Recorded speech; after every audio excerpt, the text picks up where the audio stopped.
আমার আজকে অফিস আওয়ারের পরে একটা জিনিস কিনতে হইতে পারে, কেনার ইচ্ছা আছে। সেটা হচ্ছে গিয়ে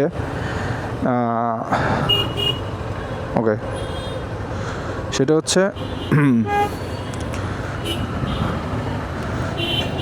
একটা হেলমেট একটা নিতে পারি, অথবা একটা রাইডিং বুট নিতে পারি। কারণ রাইডিং বুট থাকলে কিন্তু আমি রেগুলার বেসিসে সেটা আমি অফিসেও যেতে পারবো। আর একটা হেলমেটের কথা ভাবতেছি,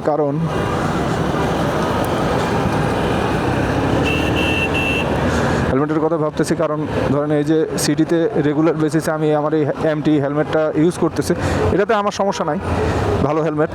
বাট আমি একটু ভালো হেলমেট খুঁজতেছি, একটা হাফ ফেস অথবা একটা মডিউলার হেলমেট যদি হয় আমার জন্য ভালো হয়, অথবা একটা কার্বন ফাইবার হেলমেট, একটু প্রিমিয়াম কোয়ালিটির একটা হেলমেট চাচ্ছে, যেটা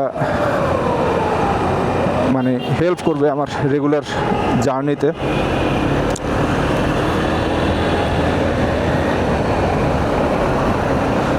অথবা আমি তো এখনও আসলে লং ট্যুর দেই নাই, তো লং ট্যুরে অবশ্য ভালো হেলমেট লাগে। সো আমি দেখি হয়তো আজকে একটা হেলমেট নিতে পারি, হয়তো একটা রাইডিং বুট নিতে পারে, দেখি। নিতে তো ইচ্ছা করে সবই রে ভাই, সবই নিতে ইচ্ছা করে, কিন্তু আসলে একটা ভালো মানের রাইডিং বুট একটা নিতে গেলে অ্যাবোভ 15,000 টাকা দিতে হবে, এবং একটা মোটামুটি ভালো মানের হেলমেট যদি আমি নেই তাহলে দেখা গেল অ্যাটলিস্ট 30-40 হাজার টাকা বাজেট করতে হবে। আমার যে বর্তমান যেটা হেলমেটটা আছে এমটি থান্ডার 4, অনেক ভালো হেলমেট, এবং মানে আই জাস্ট লাভ দ্যাট। ওকে, আমি আরেকটা হেলমেট চাচ্ছি আর কি। এটা আমি আমার এখন বর্তমানে যে হেলমেটটা আছে এটা আমি কিনছিলাম 12,000 টাকা দিয়ে, মানে 12,000 অথবা 13,000, হোয়াট এভার, 12,000 টাকাই নিচে মেবি, আমার এক্সাক্ট মনে নাই। হ্যাঁ, একবার বাইক কেনার পরের দিনে কিনছি, গত বছর জুনের 4 তারিখে কিনছি, বাইক কেনার পরের দিন। এবং এই হেলমেটটা আমার যথেষ্ট সার্ভিস দিচ্ছে, ভালো সার্ভিস দিচ্ছে, এবং আই লাভ দ্যাট। এবং আমি এখন আসলে আরেকটা হেলমেট আমার লাগে, হ্যাঁ, কারণ এটা ভালোভাবে তাহলে ক্লিন করতে পারি। দুইটা অল্টারনেট, মানে দুইটা যদি হেলমেট থাকে তাহলে সেক্ষেত্রে একটা অল্টারনেট আরেকটা করে পরা যায়। তো অনেকে আমরা সাজেশন দিছে কম দামি দেখে একটা হেলমেট নিতে, এবং আমিও মাঝখানে ভাবছিলাম যে এমটির একটা স্ট্রিঙ্গার 2 নিয়ে নেই, 7,000 টাকার মতো দাম পড়বে। তো আমি দেখলাম কি ওইটার কুশনিং না ভালো না, মানে আমার থান্ডারের মতো না।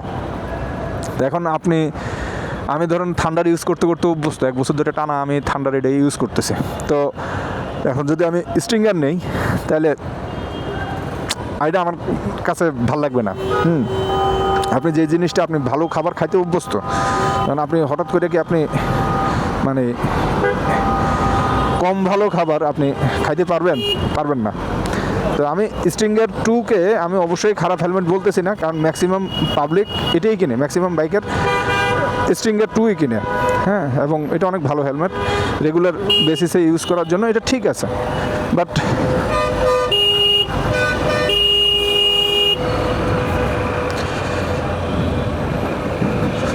যখন আপনি এর চেয়ে প্রিমিয়াম হেলমেট আপনি অলরেডি রেগুলার বেসিসে ইউজ করেন, তখন আবার স্ট্রিঙ্গার 2 আপনার কাছে ভালো লাগবে না।